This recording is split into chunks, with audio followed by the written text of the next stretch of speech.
Hey, what's up y'all? My name is Sharoy. Thank you for clicking on my video.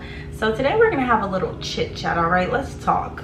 So I feel like everyone is working on themselves or finding themselves, especially with these like that girl aesthetics and living a soft life and all of that good stuff. But what does that really look like? So you probably have decided that there's some things in your life that you want to change, and maybe you've tried some things but they didn't work out because you still feel the same and you still find yourself falling into old habits that you've tried to get away from or get rid of.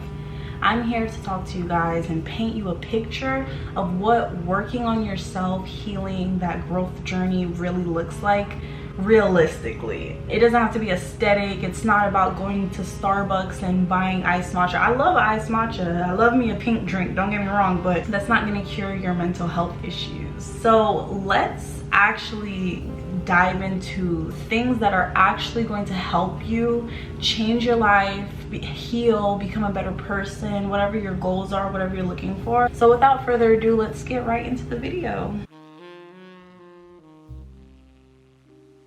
They say the first step to recovery is admitting you have a problem. You have to identify your toxic traits, and yes, you have them. Things in your life that you're unhappy with and the things that you want to change. Make a list if you have to. I personally feel like making a list is like my solution for most things because it helps. The point is that you have to face yourself. You can't be oblivious to your role in why your life is the way it is or why you are the way you are, because in reality, you're the only thing that you can control.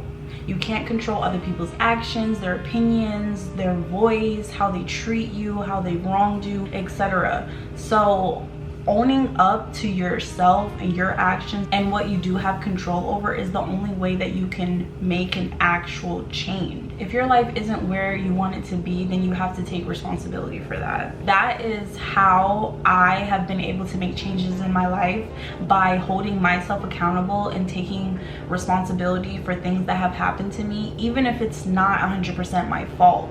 And that has taught me to be solution based and to not just take things happening to me, to fight back, be strong, and stand up for myself.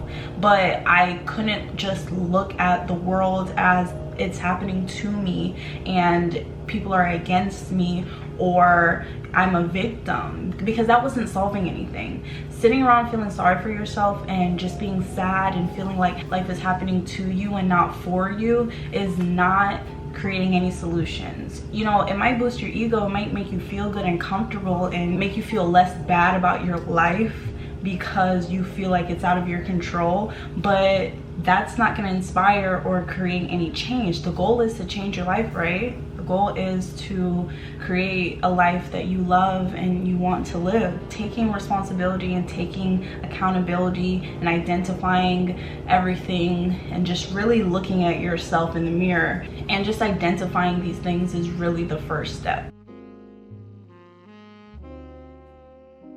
After you've identified what you want to change, what it is you don't like about your life and your toxic trait, anything like that, that's when you need to block out the outside noise. A lot of the time, other people's thoughts and opinions can negatively affect our healing journey. That's because of a few different reasons, but one good reason is because, you know, if you have a support system, sometimes they can enable your behavior and just provide excuses for you. Sometimes the people that we love are not going to tell us that we're in the wrong because they want to be supportive and they want to have our back. Sometimes we really need to silence all of that out so that we don't get this sense of entitlement and just are enabled, and we can really hear our inner voice or intuition and pay attention to that feeling that is going to let us know when something isn't right or give you signs about people or things, but you can't really listen to that if there's too much noise, because it's not a loud, crazy, screaming feeling. It's generally like a quiet little nudge, or like a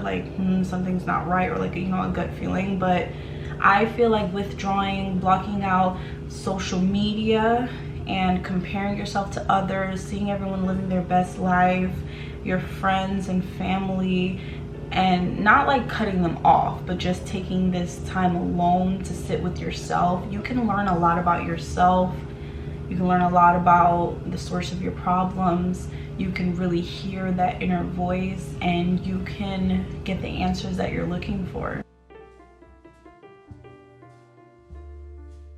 Let's normalize not trauma dumping on our friends. Now, I'm definitely guilty of being open and vulnerable and spilling my guts to anyone that will listen. Like, I've heard people say, be mysterious and don't talk too much, don't reveal all your cards at once, don't let everyone know every single thing about you. And I always thought that was crazy. I'm like, how are people gonna get to know me? How am I gonna get close with people? How are people gonna be able to relate to me? How am I gonna make genuine and close friends and bonds? Little did I know that there were several things wrong with my oversharing and me acting like that. I'll list a few. One, because you don't really know people's intentions, and someone that you can consider a friend and someone to confide in, whole time they don't even like you, and then maybe you guys fall out and now they know all your secrets. Two, people have their own lives going on, people have their own things going on, and it's not really fair of them dealing with their own adult problems and issues and traumas and working through their own stuff, and then you dumping out your problems on them, because some people can just brush it off and take it, or listen or not listen, or just be that person for you to vent. But some people really, like, it sits with them, and especially empaths and compassionate people, nice people, kind people who don't know how to say no, or don't really know how to set boundaries, things like that. You can unload on them, and it might make them anxious or trigger them or make them uncomfortable, but they want to be a good friend and they want to listen and be there for you. I feel like as adults, we need to normalize having therapists and journaling and having a healthy way to express these feelings and these emotions and everything that we go through. Now, I'm not saying that you can't have friends to listen and support you, because that's what friends are for. It's good to have a support system. But I feel like anything deeper than that, maybe journal it, talk it out with a therapist, somebody who's licensed, or a professional whose job is to deal with that. Because I feel like we should reserve our friendships and our relationships with people for happy moments and fun experiences and love and kindness and compassion and things like that. I'm not saying that there's not sad moments and everything is happy-go-lucky all the time, and you won't go through things and have your friends be there for you. But I just suggest, especially that, because I've learned from experience, that you reserve the negative self-talk or trauma, things that are really weighing heavy on you, for your therapist, or to journal and let it out. Especially, one thing I will say about exposing your weaknesses to people, they will use it against you. Or if you have that trauma bond with someone, you spend a lot of time psychoanalyzing yourself, psychoanalyzing them, and they're doing the same thing to you, and it can create a really toxic relationship that is built on trauma. So you guys maybe can easily trigger each other, or you might have an unhealthy codependent situation going on, and that kind of just fuels what you're going through. And it might feel good and you might feel better, but what happens if that person is no longer around, or they don't want to continue that friendship or that relationship? Now you're hurt and you're heartbroken. So yeah, definitely have a healthy expression of your pain, your trauma, baggage, all of that outside of your friends and your relationships. Will Smith said, and don't quote me on this because I might mess up this quote, "There is no new problem that someone hasn't already had and written about in a book." I feel like books are so helpful. Books are so resourceful, especially when you're going through things, and especially when you're taking this time to work on yourself and find yourself, because it just provides a new perspective to whatever you're going through, and that's extremely helpful and beneficial. It can introduce stories and examples of things that just provide a fresh perspective and that you might be able to relate to. I feel like you need help. Like, we cannot always get through, overthink ourselves into healing, and sometimes we don't have all the resources, all the tools, all the knowledge, wisdom, and experience to heal and get through and go through things on our own. So we need books. Maybe, you know, an author will introduce a new concept or something that someone else has gone through, or an analogy, or something that happened in a period of history or something like that, that will make something click for you, make you see something in a way that you didn't see before, and it might be the next tool or the next step that you need in your healing journey. And the fact that there's so many different types of books and so many different topics and titles and genres, etc., that you can find exactly what you might need and might look for. But reading has definitely helped me believe in myself, helped me change my mindset, helped me change my way of thinking. I really feel like the battle with your mentality, your thoughts, your brain, your emotions is just as important. A lot of it is mental and emotional, and I have found solace and healing in books, and I will link some in the description that has helped me. Just to name off the top of my head a couple books that have really changed my perspective and have helped me: You Are a Badass by Jen Sincero, The Subtle Art of Not Giving a F Word, I don't remember the author's name, but I'll link it below, and The Mountain Is You. I also don't remember the author, but I will also link that one below. And these books have really helped to transform my mind and taught me things that I didn't learn growing up, or didn't learn from my parents and things like that. So that has been like extremely helpful and beneficial. Get a hobby. Find something you're passionate about. Find a healthy way to use your time. I used to feel like without other people, my life wasn't as meaningful. That led me to prolonging relationships and friendships with people that I probably shouldn't have, making excuses for people that I shouldn't have, and letting people treat me in ways that, you know, I shouldn't have let them, because I was so scared of being alone. But I finally realized that, you know, I was only running from myself, and I needed to create a life where I was happy in.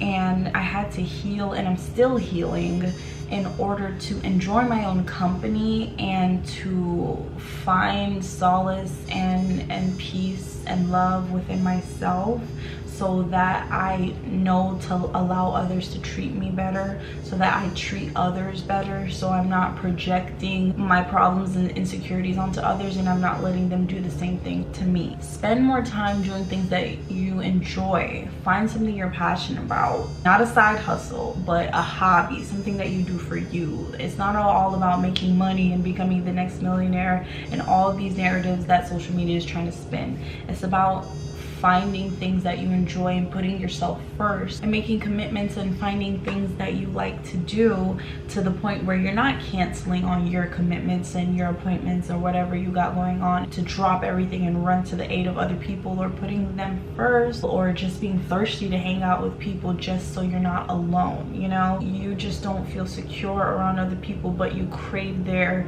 validation and their acceptance, because you're not secure within yourself, and you're creating codependency issues and attachment issues that you wouldn't otherwise have.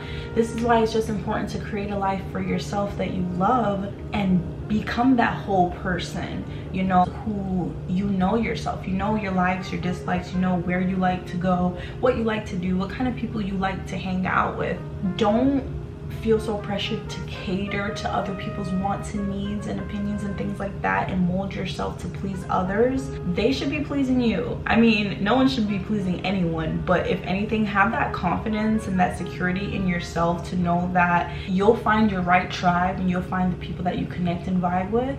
And if you're not connecting and vibing with people, it's not that, oh, you're gonna die alone. They're just not for you, and you will find who is for you, and you will attract your tribe and your people. And if you have to spend time alone versus being in the presence of others that make you feel alone or unloved or uncomfortable, that's fine. That's perfectly fine, and that's the point that you want to get to. So just remember to put yourself first and stop worrying about catering to others and let them cater to you, because when you meet the right people, you guys won't have to. It'll naturally click and it'll naturally happen. All right, that is all I have for you guys today. I hope you enjoyed our little talk.